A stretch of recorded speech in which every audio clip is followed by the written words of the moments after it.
I'm not sure when I stopped being just an employee and became the backbone of the company. Maybe it was the night I stayed until 2 a.m. finishing the specs for the Chrysler deal while the rest of the office went home, or maybe it was when my redesign of the fuel management module saved us from losing the Ford contract. I never did it for recognition, I did it because it was mine. Not legally, of course. Dynatel Automotive had the trademarks and the letterheads. But the systems, the strategy, the reputation, that was all me. My name wasn't printed on the building, but it might as well have been carved into the concrete. When I joined Dynatel back in 2006, it was a mid-tier supplier, barely breaking even. They made low-mid-gen circuit boards for agricultural equipment. The margins were thin, the leadership chaotic, and the tech outdated. But I saw potential. I'd come from a tech startup that imploded during the 2000s crash, and I was ready for something more stable, more real. I didn't need glamour. I needed structure I could build on. So I stayed, I optimized. I restructured the supply chain, renegotiated contracts, built product pipelines that brought in 7-figure deals annually. I wasn't in marketing, but I knew the product better than anyone. Eventually, I was overseeing 3 major product lines and managing a team of 37 people.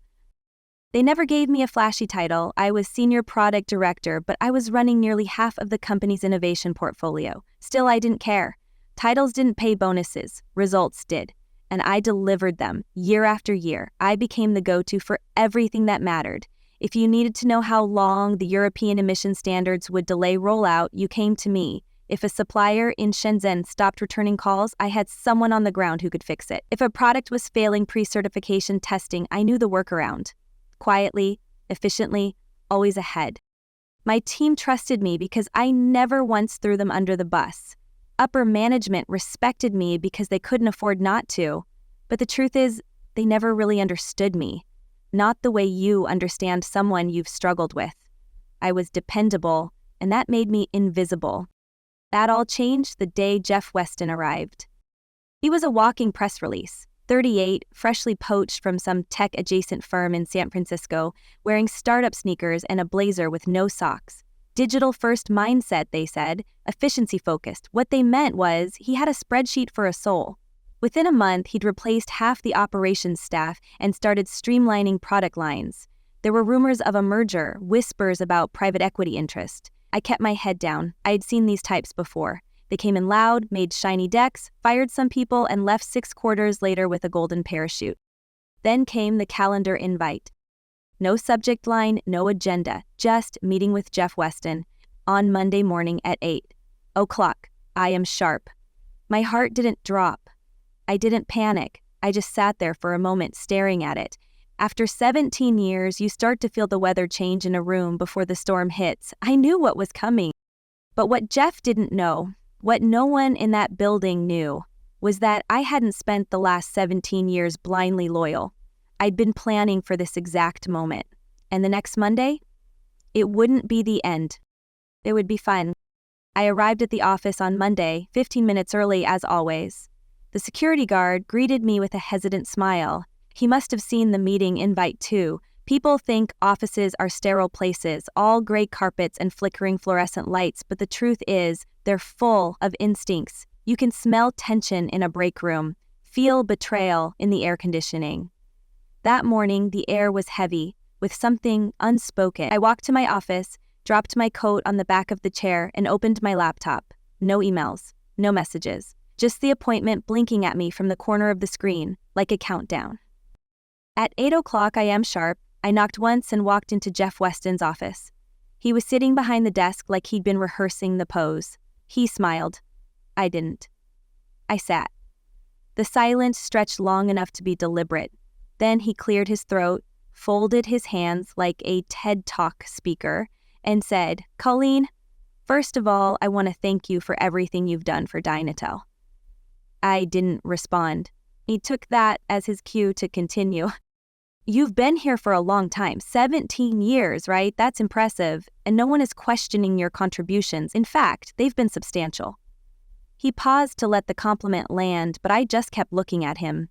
But as we pivot toward a leaner, more agile structure, we've had to take a hard look at how we allocate resources. And frankly, this is difficult to say, but Your compensation package is no longer aligned with the current strategic vision. There it was. Clean, corporate, and bloodless. I was too expensive. A liability on the spreadsheet. My years of loyalty, my results, my sacrifices reduced to a line item under cost cutting. I said nothing, just raised an eyebrow. To be clear, this isn't a performance issue, he went on. It's about structural alignment. You've done nothing wrong, Colleen. But we're making changes across the board, and this is one of them. Effective Friday, your position will be eliminated. We'll provide a standard severance package, and HR will help with the transition process. He slid a folder across the table toward me. I didn't touch it. I didn't need to. I'd seen this play before. What he didn't realize was that I wasn't acting anymore. I'd already rewritten the script. I asked, who made the decision? He hesitated. It was a collective decision, he said. The executive team reviewed the data. I cut him off with a look. And my team? He shifted in his chair. They'll be reassigned. Your responsibilities will be redistributed. We've already identified some internal talent who are ready to step up. Of course they had. This had been in motion for weeks. Probably longer. The access logs, the shift in email permissions, the quiet removal of my name from certain chains. It all made sense now. And still, I wasn't angry. I wasn't sad. I was almost impressed at how neatly they tried to box up 17 years of work. I stood up, picked up the folder, and said, then I guess we're done here. He blinked. Maybe he expected begging, or at least a protest, something to show I was rattled. But I wasn't, not even close. I walked out with the same posture I walked in with, shoulders straight, eyes forward. Back in my office, the atmosphere had changed. People were avoiding eye contact. Word had traveled fast, too fast for something that had nothing to do with performance. I packed my things slowly. I didn't need much. I'd already removed anything truly personal weeks ago when I first saw the writing on the wall. A few books, a framed photo of my nephew, a potted plant I knew would die without me. I left it on the windowsill. By noon, my access to the server was revoked. My badge still worked, but I knew that wouldn't last. I took the back elevator down and didn't say goodbye to anyone. There's no dignity in farewells when the knives are still warm. At home, I poured a glass of wine and opened my laptop. Not the company one, my personal machine, ear-gapped from their network, clean and quiet. I logged into an account with a name they didn't know and checked the documents I'd been compiling for over a year. Contracts, vendor agreements, performance data, patent filings, everything that proved how much of the company's innovation pipeline was tied to me. Not just my ideas, but my execution, my connections, my foresight. I didn't take anything that wasn't mine. But everything I had built, I had duplicated, backed up, protected.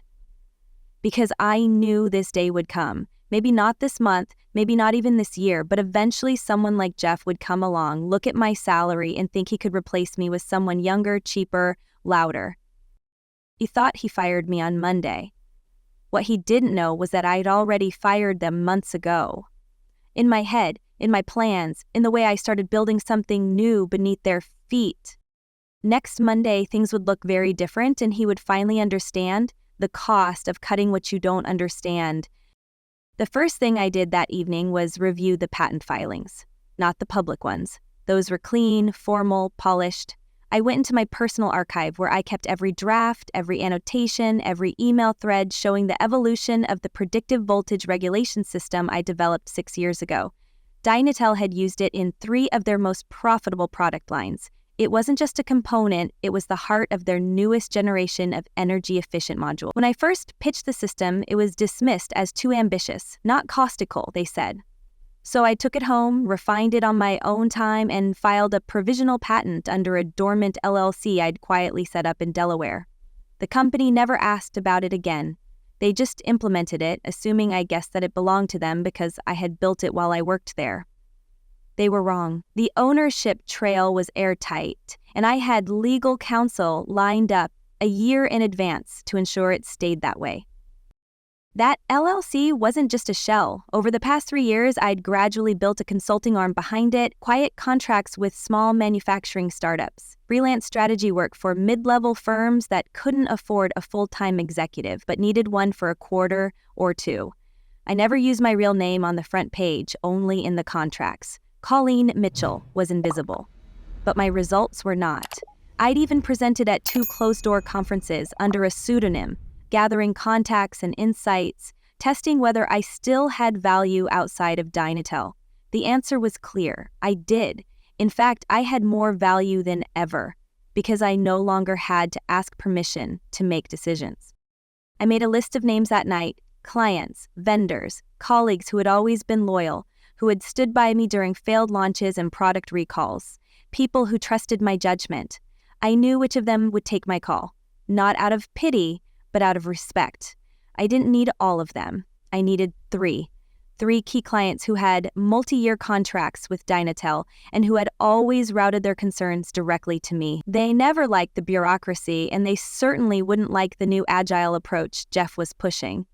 I drafted 3 emails: personal, direct, no bitterness, no theatrics, just a short note letting them know that I was no longer with Dynatel, that I had launched my own firm, and that I'd be happy to continue supporting their technical needs under a new structure. Within 24 hours, 2 of them replied. One asked for a call, the other sent me an NDA to discuss a priority consultation. The third took a bit longer, but when she did respond, she asked for a full proposal by Friday. It wasn't revenge, it was logistics. I wasn't trying to burn Dynatel to the ground, I was simply reclaiming what was always mine: my time, my expertise, my leverage. The next step was harder. I reached out to Nathan, one of the engineers who had worked with me for over a decade. He was sharp, methodical, and deeply loyal, but only to people who earned it. I trusted him. I told him what happened. At first, he was cautious. "They said you left on good terms," he said. "Told us it was a mutual parting." I laughed. "Did they also tell you they locked me out of my files before I even left the parking lot?" There was a pause, then he said, "Tell me what you need." I needed schematics. Not stolen property, just confirmation that the systems they were still using were based on my proprietary design. I needed someone to watch for red flags internally: contracts being reassigned, clients panicking, developers floundering without guidance. Nathan agreed. He didn't say it out loud, but I knew what he was thinking. Dynatel was already cracking. My absence would speed that up. The third night after my firing, I got a call from a block number. It was Tessa, formerly our main liaison at Whitestone Electric, one of our biggest partners. She didn't mince words. "We're hearing some unsettling things from Dynatel. Is it true you're no longer there?" I confirmed it. "Then I need to know if the systems we've invested in are still secure. Can you guarantee that? Through your own firm?" I didn't answer right away. Instead, I asked her what she needed. She laid it out clearly: ongoing maintenance, training for her internal team, and quarterly compliance audits. I told her I could deliver all of that and better. We ended the call with a verbal commitment. It wasn't in writing yet, but it was enough. The ground was shifting.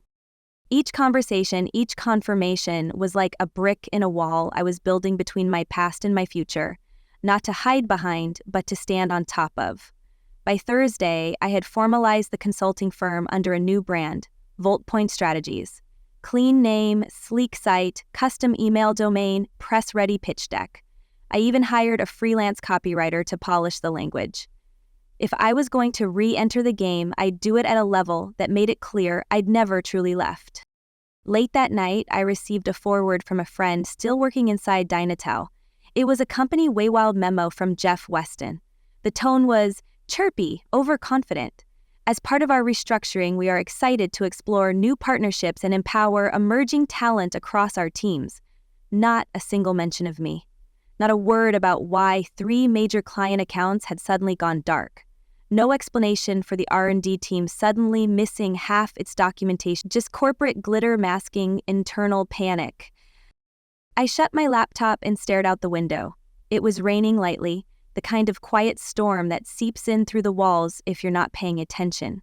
But I was paying attention. I had been for years. Jeff and the rest of his executive team thought they'd removed a cog in the machine. What they didn't realize was that I wasn't a cog. I was the blueprint, the scaffolding, the quiet architect of everything they'd built. And now I was taking it with me. By the following Monday, VoltPoint Strategies was operational. Small, focused, and precise. I didn't need a staff of 50 or a corner office. I needed control, I needed credibility, and most of all, I needed execution. The contracts were coming in faster than I expected. Whitestone Electric sent over a draft agreement for a 3-year engagement. Another firm asked for a licensing proposal for my proprietary system. They wanted exclusivity. I didn't say no, but I didn't say yes either. For now, keeping things flexible worked in my favor.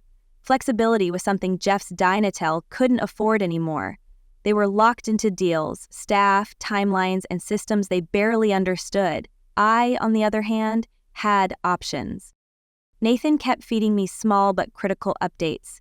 The reassignments hadn't gone smoothly. The team that was supposed to replace me didn't know the difference between a voltage dampener and a heat regulator. Emails were bouncing between departments without resolution. One of the biggest clients, Eastmark Motors, had requested a product recall audit after a botched firmware rollout. The firmware, incidentally, was based on the exact same logic architecture I had patented under VoltPoint. They didn't even realize it. But my attorney did. We filed a cease and desist letter within hours, citing improper use of protected intellectual property. That was the first blow. A small one, but it rattled them. Within a week, the first cracks began to show in public. A quiet article appeared on an industry news site. Dynatel faces supply chain challenges following executive shakeup. It was vague and polite, but those of us who knew the business could read between the lines. Then came the email, an urgent message from Dynatel's procurement lead, sent to one of my former vendors, requesting immediate documentation for compliance purposes. It was frantic, sloppy, and CC'd half the C-suite. The vendor, confused and slightly amused, forwarded it to me. "Looks like they're scrambling," he wrote. "You wouldn't happen to have a better way to handle this?" I did. I called him personally, walked him through a new proposal, and by the end of the day, he had signed with VoltPoint as a primary partner. No back and forth, no legal drama, just clarity, professionalism, and results. That was the difference between Dynatel and me. They were trying to figure out how to replace what they lost. I was already building something stronger. More calls followed. A client I hadn't spoken to in 6 months reached out after hearing rumors. Another asked me to review a failing product line they had originally built with Dynatel. I charged double my previous consulting rate. They didn't blink. There was something deeply satisfying about hearing the phrase, "We trust you more," over and over again. It wasn't about ego, it was about truth. In their eyes, I was no longer a cog in someone else's system. I was the system. Meanwhile, Jeff was still parading around as if nothing had changed. He posted a photo on LinkedIn of a team strategy retreat, everyone smiling around a whiteboard covered in meaningless buzzwords. I recognized half the faces. Some looked exhausted, others distant. The caption read, "Excited about our next chapter?" It had 2 likes, no comments. Even social media had turned against him. But I didn't need public humiliation to validate what was happening. The real punishment was happening behind the scenes, in the numbers. Orders weren't being fulfilled on time. QA reports were coming back with serious failures. One product line had been pulled entirely due to unforeseen licensing complications that had to be owned and extricated. And they had built too much of their infrastructure on things they never fully owned, and now the foundation was crumbling. I hadn't gone after them aggressively. I wasn't planting stories in the press or leaking internal emails. I was simply present, available, prepared. Every call I answered, every solution I delivered was another reminder to the industry that I had always been the real value behind Dynatel's success. Their polished branding couldn't hide the fact that without me, they were just a glossy brochure with no engine. By the 3rd week, I got a message from a board member. Not a direct one, those are never direct, but through a mutual contact. He wanted to chat. He didn't say about what. I didn't respond right away. Instead, I spent the afternoon finishing a proposal for a new client, one Dynatel had been pursuing for over a year but couldn't land. They signed with me in under 48 hours. After that, I replied to the board member, "Let me know when works for you." We met at a small cafe near Midtown. He wore the look of a man trying to appear casual while quietly panicking. After the usual pleasantries, he got to the point. "There's concern," he said, "about some recent developments. The board wants to understand what happened between you and Jeff. I smiled politely. Jeff fired me. That's what happened. He shifted in his seat. Well, maybe not in those words, but yes. Still, it's clear that the situation has become complicated. He mentioned the clients I had taken, the consultants who had resigned, the lawsuits, the patent filings. We were wondering, he said carefully, if there's a way to collaborate, perhaps bring you back in a consulting capacity, restore some continuity. There it was, the quiet concession, the hand offered in desperation, not respect. I didn't say no, but I didn't say yes either. I told him I'd think about it, that I was very busy, that I had priorities. I left him with the same calm, unreadable expression I used to wear in executive meetings when someone proposed something foolish. He didn't know if I would help, and that uncertainty I knew would keep him up at night. That night, I reviewed everything. Contracts signed, projects launched, clients retained, revenue generated. VoltPoint was outperforming projections. My name, my real name, was finally becoming a brand of its own, not buried under someone else's logo, not diluted by committee decisions, mine. Built from the ground up. Dynatel had tried to race me, and in doing so, they reminded everyone just how much I mattered. I didn't have to destroy them. They were doing that just fine on their own. All I had to do was what I'd always done: work smart, plan ahead, and deliver. Quietly, precisely. I had never wanted revenge. That kind of satisfaction burns fast and leaves you empty. What I wanted, what I had always wanted, was control. Quiet control. The kind you earn by being the one person in the room who actually knows how everything works. Dynatel didn't understand how fragile they'd become until I was gone, but I knew. I knew because I had designed half of it. Not just the technology, but the workflows, the relationships, the hidden glue between supplier and client, between department and deliverable. Without me, they were running a machine with no manual, no roadmap, and no idea what each blinking light meant. I started receiving messages from former colleagues. Some were formal, polite check-ins, others were raw, desperate. The product team was falling apart. The replacement they brought in to lead my unit had no technical background.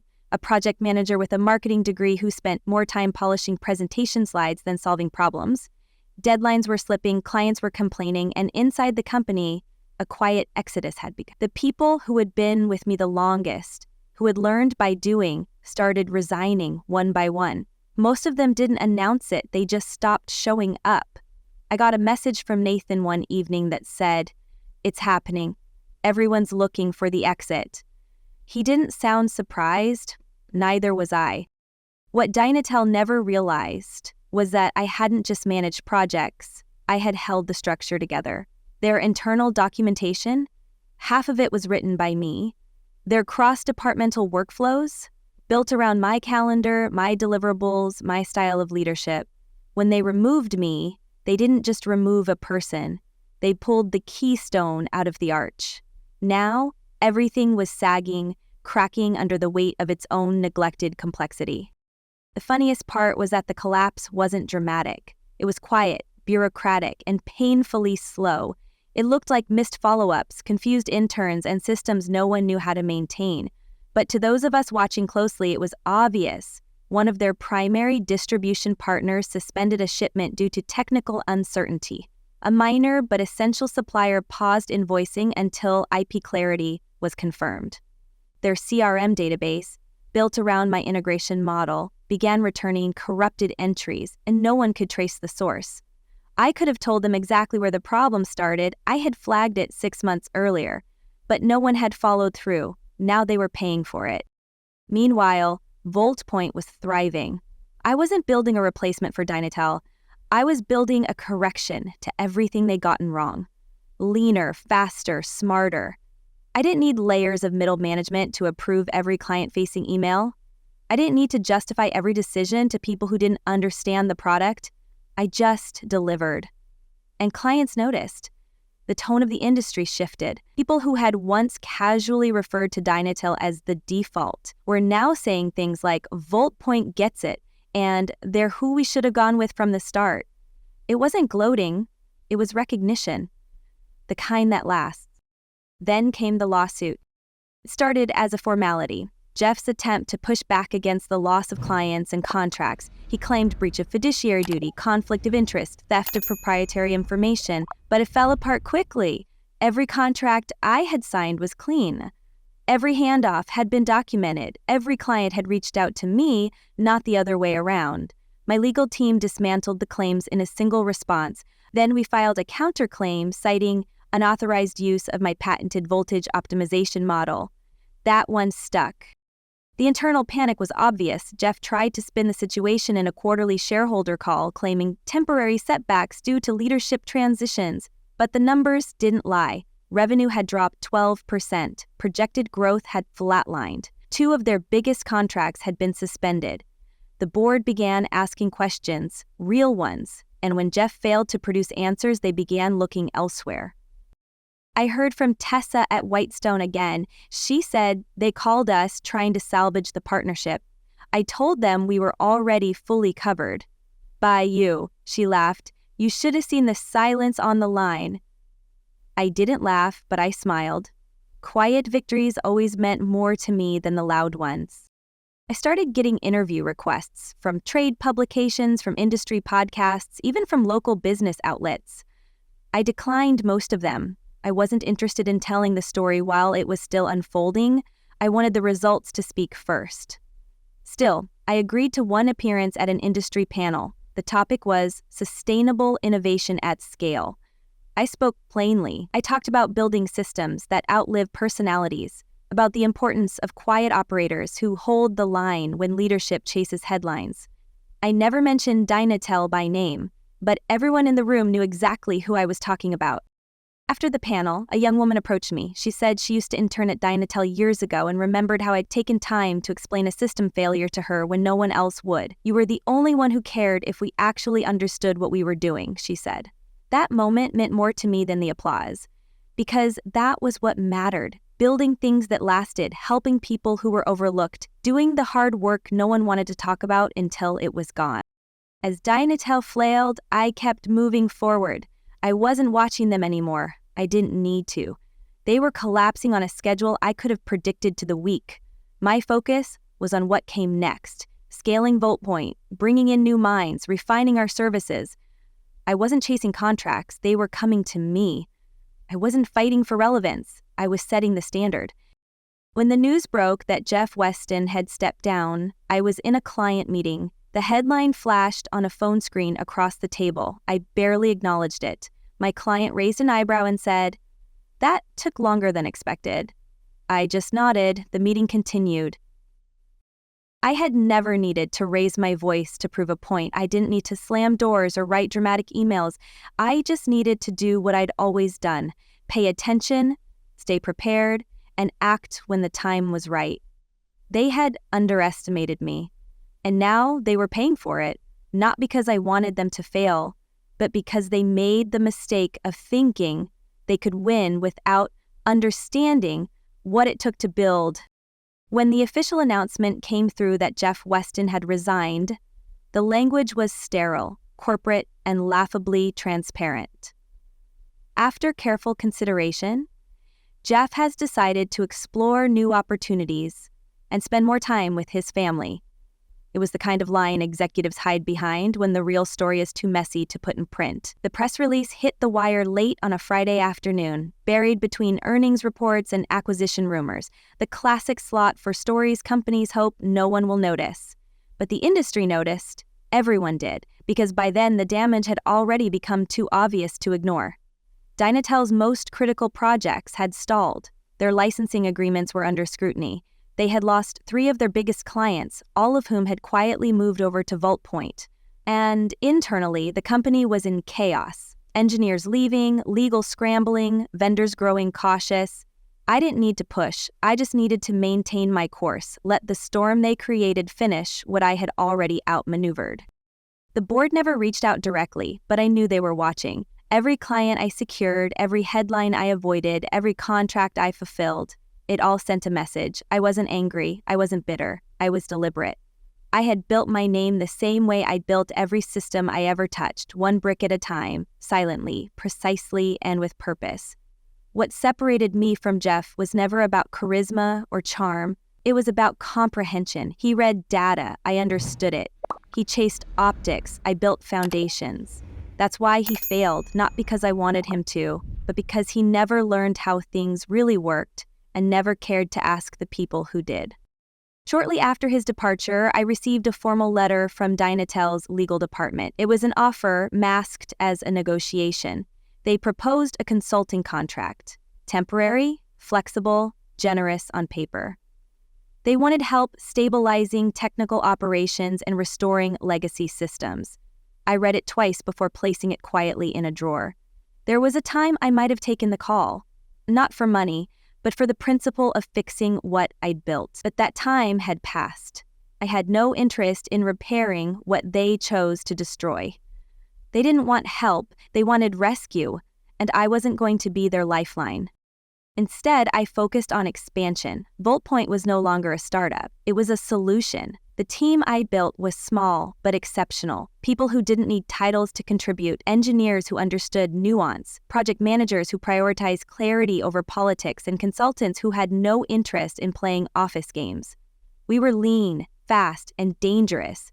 Every time a former Dynatel client reached out, they brought stories of confusion, disorganization, and poor follow-through. And every time we delivered for them, we erased another piece of Dynatel's legacy, not out of vengeance, but through simple, consistent competence. The counterclaim we filed against Dynatel gained traction.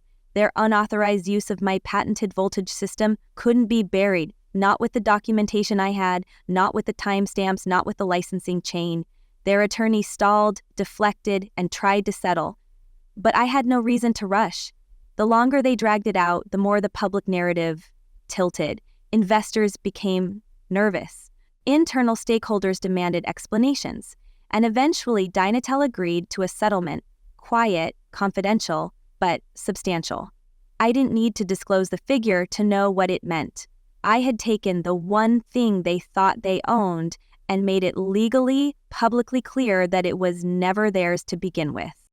The real win, though, wasn't in the courtroom or the contracts. It was in the shift I saw happening around me. Industry leaders who used to ignore the quiet operators began asking us to lead. Young professionals who had been silenced or sidelined in their previous roles found a place at VoltPoint, where their ideas mattered. People spoke more freely, shared more openly, worked more intelligently. We didn't chase status, we earned trust. And that trust brought in more business than any flashy marketing campaign ever could. One afternoon, I was invited to speak at a leadership forum, one of those exclusive high-ticket events where CEOs pat themselves on the back for surviving their own incompetence. I almost declined, but curiosity got the better of me. When I walked into the room, I noticed familiar faces. People who had dismissed my ideas years ago. People who thought I was too quiet, too cautious, too expensive.